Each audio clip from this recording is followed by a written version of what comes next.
नमस्कार, सुप्रभात. मी रुशाली यादव. सारंग सकाळचे 7 वाजता आहेत. आता आपण पाहणार आहोत महाफास्ट 100 बातम्या.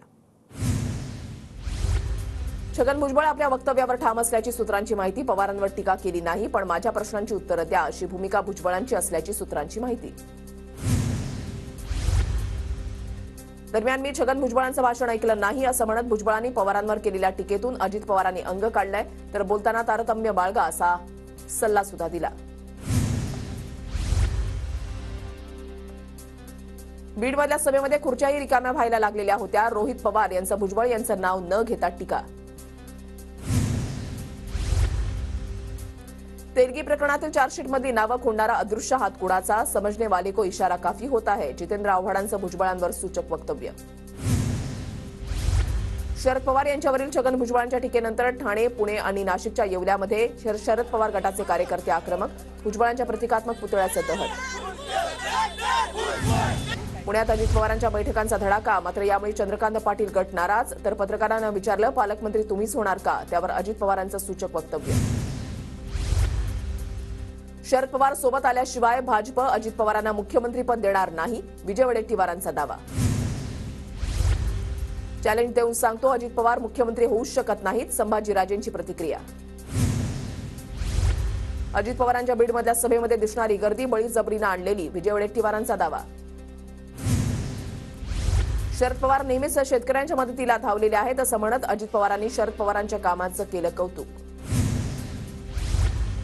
मधल्या काळामध्ये आमच्याकडे अजितदादा आले, नंतर त्यांनी माझ्याकडून क्रीडा खातं काढून घेतलं. आता ते का घेतलं हे मला आणि दादांनाच माहीत. मंत्री गिरीश महाजनांची मिश्किल टिप्पणी. विकासासाठी भाजपची गुलामगिरी का हवी? संजय राऊतांचा अजित पवारांवर निशाणा. लोकप्रतिनिधी म्हणजेच पक्ष असतो. शरद पवारांच्या आमदार म्हणजे पक्ष नव्हे. या वक्तव्यावर बावनकुळेंचं प्रत्युत्तर. तर अजित पवार शरद पवारांचं मत आणि मनपरिवर्तन करतील असा आजही विश्वास. अजितदादांच्या आयुष्यातल्या सर्व निर्णयांपैकी मोदींसोबत येण्याचा निर्णय हा सर्वात चांगला. बावनकुळेंकडून दादांचं कौतुक. मुंबईत इंडिया आघाडीच्या बैठकीचं टीजर समोर. हुकुमशाही आणू पाहणाऱ्यांविरोधात आम्ही असणार इंडियाचा टीजर. 31 ऑगस्ट आणि 1 सप्टेंबरला मुंबईमध्ये इंडिया आघाडीची बैठक. 31 आणि 1 तारखेला महायुतीची महत्वाची बैठक. भाजप शिंदे गट आणि अजित पवार गटाची लोकसभा मतदारसंघानिहाय बैठक. महायुतीचे सर्व प्रमुख नेते उपस्थित राहणार. शिर्डीमध्ये लोकसभा मतदारसंघामध्ये उमेदवारी देण्यावरून उद्धव ठाकरेंसमोर मोठा पेच. भाऊसाहेब वागचौरेंना ठाकरेंकडून उमेदवारी घोषित. तर बबनराव घोलपांनी मातोश्रीवर जाऊन घेतली भेट.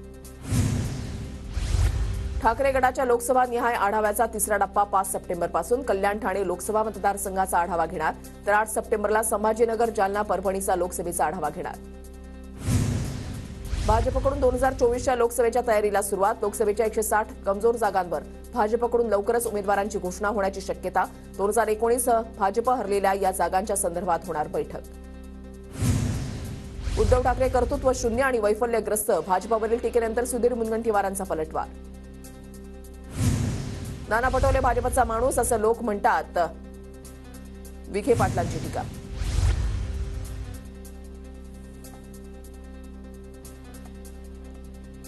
नीरव मोदी, चोक्सी आणि मल्ल्यानं देशातील बँका लुटल्या. तर शिंदे, फडणवीस, अजितदादांकडून राज्याच्या तिजोरीची लूट. खासदार संजय राऊतांचा हल्लाबोल. तर निधी ओरबाडण्याचं काम सुरू. माहितीमध्ये तिजोरी लुटण्यासाठी एकमेकांचे कपडेही फाडतील. विजय वडेट्टीवारांची टीका. 16 सप्टेंबरला दादा भुसेंचा नाशिकमध्ये मेळावा. संजय राऊतांनी केलेल्या घोटाळ्याच्या आरोपावर दादा भुसे मेळाव्यातून प्रत्युत्तर देणार. उद्धव ठाकरेंची नजर नितीन देसाईंच्या स्टुडिओवर होती. भाजपा आमदार नितेश राणेंचा आरोप. एकेकाळी महाराष्ट्रामध्ये होणाऱ्या बैठका आता गुजरातमध्ये होत आहेत. महाराष्ट्रामध्ये काही राहिलं नाही, सगळं गुजरातमध्ये गेलंय. गुजरातमधील बैठकीवरून राऊतांची शिंदे फडणवीसांवर टीका. जळगावमधील विकास कामांवरून आजी माजी मंत्र्यांमध्ये जुंपली. 9 खाती असताना काय विकास कामं केलीत? गुलाबराव पाटलांचा गुलाबराव देवकरांना सवाल. तर बाप बेट्याला मी एकटाच काफी. देवकरांचा गुलाबराव पाटलांवर पलटवार. 2024च्या निवडणुकीमध्ये पुन्हा पंतप्रधान मोदीच होणार. मोदी, शिंदे, फडणवीसांचं नेतृत्व भारताला महाशक्ती बनवेल. बाबा रामदेव यांचं वक्तव्य. इचलकरंजी शहराला पाणी न दिल्यास रक्ताचे पाठ वाहतील. या खळबळजनक वक्तव्यावरून राजू शेट्टी यांची हसन मुश्रीफ यांच्यावर टीका. मंत्री हा एका तालुक्याचा नाही तर संपूर्ण राज्याचा असतो. राजू शेट्टी यांचं वक्तव्य. युवा सेना प्रमुख आदित्य ठाकरेंच्या वरळी मतदारसंघामध्ये भाजप देणार आव्हान. वरळीच्या जांभोरी मैदानामध्ये भाजप उभारणार परिवर्तनाची हंडी. भाजप मुंबई अध्यक्ष आशिष शेलार यांची घोषणा.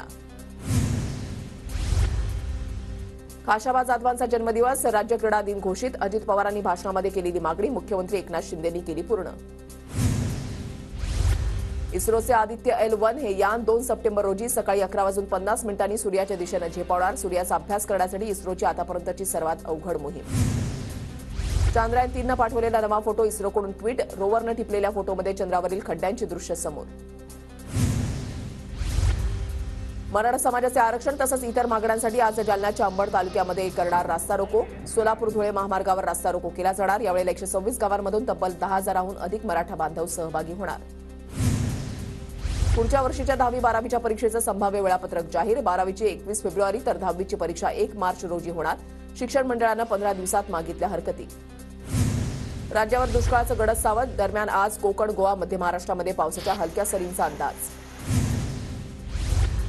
अहमदनगरला पालकमंत्री राधाकृष्ण विखे पाटील यांच्या उपस्थितीमध्ये जिल्ह्याची टंचाई आढावा बैठक संपन्न.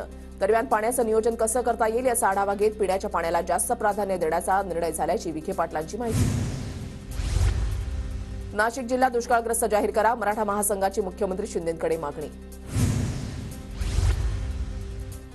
परळच्या वर्कशॉपमधून निघालेल्या गणेश मूर्ती आगमन मिरवणुकीमध्ये पोलिसांचा गणेश भक्तांवर सौम्य लाठीचार्ज. एकूण प्रकारावर गणेशोत्सव समन्वय समितीनं केली नाराजी व्यक्त. या प्रकरणामध्ये पोलीस आयुक्तांनी लक्ष घालण्याचं केलं आवाहन. बारामतीमध्ये महादेव जानकरांचं कार्यकर्त्यांकडून नोटांचा हार घालून स्वागत. बारामतीमध्ये राष्ट्रीय समाज पक्षाची जनस्वराज्य यात्रा दाखल होताच रासपच्या कार्यकर्त्यांकडून करण्यात आलं भव्य दिव्य स्वागत. आज यात्रा पुण्यामध्ये दाखल होणार. बोरिवलीच्या राष्ट्रीय उद्यानापर्यंत शिवभक्तांनी काढली होती कावड यात्रा. यावेळेला पार्कातील नदीतून पाणी भरण्यापासून रोखलं. मोठ्या गदारोळानंतर दिली पाणी भरण्यास परवानगी. इचलकरंजीच्या शिरढोण ग्रामपंचायतीमध्ये दारूबंदीच्या ठरावासाठी 2 गटामध्ये हाणामारी. काही काळ तणावाचं वातावरण तर याच गोंधळामध्ये दारूबंदीचा प्रस्ताव कायम करण्याचा ठराव सुद्धा पडला पार. बुलढाण्याच्या मलकापूर बस स्थानकामध्ये गाव गुंडांकडून एकाला त्याच्या पत्नीसमोर बेदम मारहाण. महिला आपल्या मुलीचा व्हिडिओ काढत असताना त्यात आम्ही आलो असं कारण सांगत तिच्या पतीला जबर मारहाण. संपूर्ण घटना सीसीटीव्ही कॅमेऱ्यामध्ये कैद. निवडणुकीमधल्या पराभवाच्या कारणातून महिला सरपंचाच्या कुटुंबावर हल्ला. अहमदनगरच्या वैजू बाभुळ गावामधला प्रकार. आरोपींच्या अटकेच्या मागणीसाठी सरपंचाचं जिल्हाधिकारी कार्यालयासमोर उपोषण. नाशिकच्या सातपूरमधील संजीवनगरमध्ये खड्डा चुकवताना तोल जाऊन पडल्यानं दुचाकीस्वाराचा मृत्यू. अपघाताचा थरार सीसीटीव्हीमध्ये कैद. तर खड्डे तातडीनं बुजवावेत अन्यथा आंदोलन करण्याचा नागरिकांचा इशारा.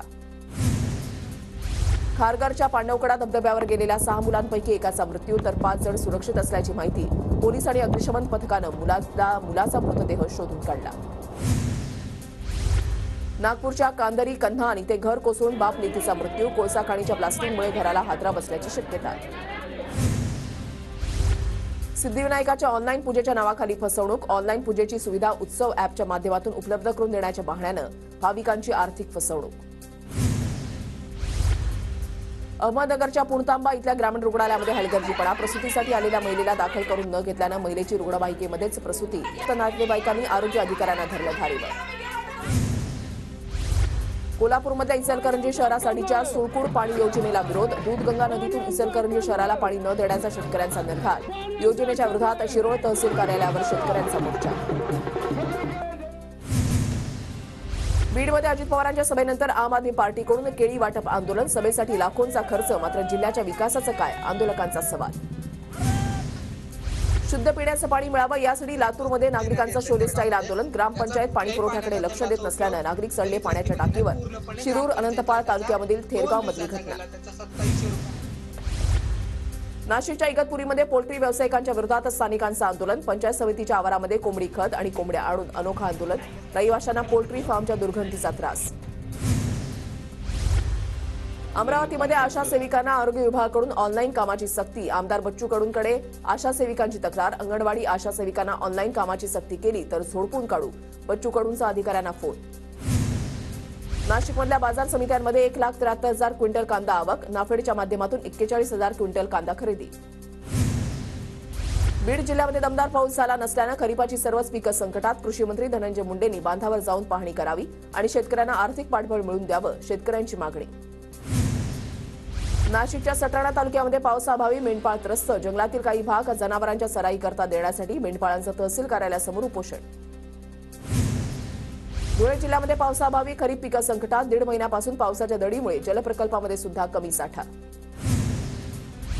साताऱ्याच्या पूर्वेला उत्तर कोरेगाव, मान, खटाव, फलटणमध्ये तीव्र पाणी टंचाई. तब्बल 74 गावांमधील 390 वाड्यांना केला जातोय टँकरनं पाणी पुरवठा. दरम्यान पाण्याचं योग्य नियोजन करण्याची मागणी. बुलढाण्यामध्ये यावर्षी सरासरीपेक्षा कमी पाऊस नसल्यानं पिकं सुकण्याच्या मार्गावर. यंदा उत्पादनामध्ये घट होण्याची शक्यता. अहमदनगरमध्ये 1.5 महिन्यांपासून पावसाची दडी. बळीराजाच्या डोळ्यामध्ये अश्रू. उभी पिकं करपल्यानं बळीराजा हवालदिल. परभणी जिल्हा दुष्काळाच्या उंबरठ्यावर. वार्षिक सरासरीपेक्षा 28% पाऊस कमी. पिकांच्या नुकसानीची शेतकऱ्याला भीती. जळगावच्या अनेक तालुक्यामध्ये पावसाची दडी. पिकांवर अनेक रोगांचा प्रादुर्भाव. जिल्ह्यामध्ये पावसाअभावी दुष्काळाची शक्यता. दक्षिण सोलापूर भागामध्ये दुष्काळाच्या झळा. बांधाऱ्यामध्ये 15 दिवस पुरेल इतकाच पाणीसाठा शिल्लक. नंदुरबार जिल्ह्यामध्ये पावसाअभावी खरीप पिकांवर संकट. यंदा सरासरी 40% पाऊस झाल्यानं अनेक नदी नाले आणि धरणांच्या पाणीसाठ्यानं तळ गाठला. पेरणी झालेली पिकं जगवण्याचं शेतकऱ्यांसमोर मोठं आव्हान. बीडच्या काळेवाडी गावामध्ये पाण्याअभावी सोयाबीन पिकं संकटात. पावसानं दडी मारल्यानं शेतकरी चिंतातूर. जिल्ह्यातील दुष्काळ सदृश्य परिस्थिती. नांदेडमध्ये गतवर्षीच्या तुलनेमध्ये 200 मिलीमीटर पावसाची तूट. पावसाच्या खंडामुळे खरीप हंगामातील पिकं सुकण्याची भीती. बीड जिल्ह्यामध्ये कोरडा दुष्काळ जाहीर करण्याच्या मागणीसाठी मनसेचं शोले स्टाईल आंदोलन. मनसैनिकांनी तासभर पाण्याच्या टाकीवर चढून आंदोलन केलं. पिकाचे पंचनामे करून शेतकऱ्यांना पीक विम्याची रक्कम देण्याची मागणी. मराठवाड्यावर गंभीर दुष्काळाचं संकट. प्रमुख धरणांच्या पाणी पातळीमध्ये घट झाल्यानं 8 जिल्ह्यातील पाण्याचा प्रश्न गंभीर. शेतपिकांच्या सिंचनासाठी पाणी वापरावर सुद्धा येणार बंधन. परभणीमध्ये समाधानकारक पाऊस नसल्यानं शेतकरी चिंतेत. येलदरी धरणामध्ये फक्त 60%च पाणीसाठा. आगामी काळामध्ये सिंचनासह पिण्याच्या पाण्याचा प्रश्नही बनला गंभीर. समाधानकारक पाऊस न झाल्यास दुष्काळ पडण्याची शक्यता. नाशिकच्या मालेगावातील शेतकऱ्यांना पावसासाठी कविता म्हणत विठुरायाला घातलं साकडं. शेतकऱ्याची भावनिक कविता सर्वत्र व्हायरल. गोकुळ दूध संघ संचालक मंडळ घेणार सर्वोच्च न्यायालयामध्ये धाव. संघाची चाचणी लेखा परीक्षणाविरोधातील याचिका फेटाळल्यानंतर घेतला निर्णय. पुढच्या वर्षभरामध्ये म्हाडाच्या माध्यमातून 1 लाख घरं उपलब्ध करून देणार. गृहनिर्माण मंत्री अतुल सावे यांची माहिती. कोल्हापूरच्या अंबाबाईचं दर्शन आता पूर्ववत झालं असून गर्दीचे दिवस वगळून आजपासून घेता येणार गाभाऱ्यातून दर्शन. 2 ते 2.5 वर्षानंतर भाविकांची मागणी पूर्ण. जेजुरीच्या खंडोबाच्या मंदिराचा गाभारा आजपासून 1.5 महिना दर्शनासाठी बंद. 5 ऑक्टोबरपर्यंत दुरुस्तीच्या कामासाठी मंदिर बंद ठेवण्याचा निर्णय. या काळामध्ये भाविकांना कासवापासून देवाचं दर्शन घेता येणार. पुण्याच्या चांदणी चौकामध्ये रात्रीच्या सुमारास मोठी वाहतूक कोंडी. चांदणी चौकामध्ये उड्डाणपुलाचं उद्घाटन होऊन सुद्धा वाहतूक कोंडीचा त्रास सुरूच. तर रुग्णवाहिकेला सुद्धा याचा मोठा फटका. दिलेल्या वेळेच्या व्यतिरिक्त शहरामध्ये आढळून आल्यास अवजड वाहन चालकांवर कारवाईचा बडगा उगारणार. ठाण्यामध्ये आयोजित वाहतूक विभागाचा पत्रकार परिषदेमधून इशारा. पुण्याच्या राजगुरुनगरमध्ये सांडपाणी रस्त्यावर. नागरिकांवर सांडपाण्यातून प्रवास करण्याची वेळ. नगर परिषदेचं मात्र दुर्लक्ष. ओला उबरकडे कॅब बुक करून चालकानं भाडे नाकारल्यास दंड होणार. चालकाला 50 ते 75 रुपयांचा दंड भरावा लागणार. मुंबई विद्यापीठाची सिनेट निवडणूक स्थगित करण्याच्या निर्णयाला उच्च न्यायालयामध्ये आव्हान. स्थगिती नियमबाह्य असून वेळापत्रकाप्रमाणेच निवडणूक घ्यावी अशी याचिका अॅडव्होकेट सागर देवरे यांनी केली दाखल. चंदगड तालुक्याचं नाव बदलण्यात आल्यानं तालुक्यामधील सर्व ऑनलाईन कामकाज ठप्प. डुक्करवाडी गावचं रामपूर करण्याचा प्रस्ताव पाठवण्यात आला होता. मात्र एनआयसीकडून चंदगड तालुक्याचंच नाव बदलण्यात आलं. गणेशोत्सवाची वैभवशाली परंपरा असलेल्या पुण्यामध्ये यंदा पहिल्यांदाच नागरिकांसाठी रात्री 12 वाजेपर्यंत मेट्रोची सेवा सुरू राहणार. रात्री उशिरापर्यंत देखावे आणि उत्सव पाहण्यासाठी गणेश भक्तांना होणार फायदा. पुण्यामध्ये ढोल ताशा पथकांची संख्या मोठी असताना सुद्धा आतापर्यंत केवळ एकाच पथकानं मागितली सरावासाठी परवानगी. एरंडवणा इथल्या पथकानं पालिकेकडे मागितली सरावासाठी परवानगी. येत्या गुरुवारी पुणे शहराचा पाणीपुरवठा राहणार बंद. देखभाल आणि दुरुस्तीच्या कामासाठी पाणीपुरवठा बंद राहणार असून शुक्रवारी उशिरा आणि कमी दाबानं होणार पाणीपुरवठा. पिंपरी चिंचवडच्या पवना धरणामध्ये 100% पाणीसाठा. मात्र दर दिवशी पाणीपुरवठा करण्यासाठी महापालिकेकडे सक्षम यंत्रणाच नसल्यानं पिंपरी चिंचवडकरांना अद्याप 1 दिवसाआड पाणीपुरवठा.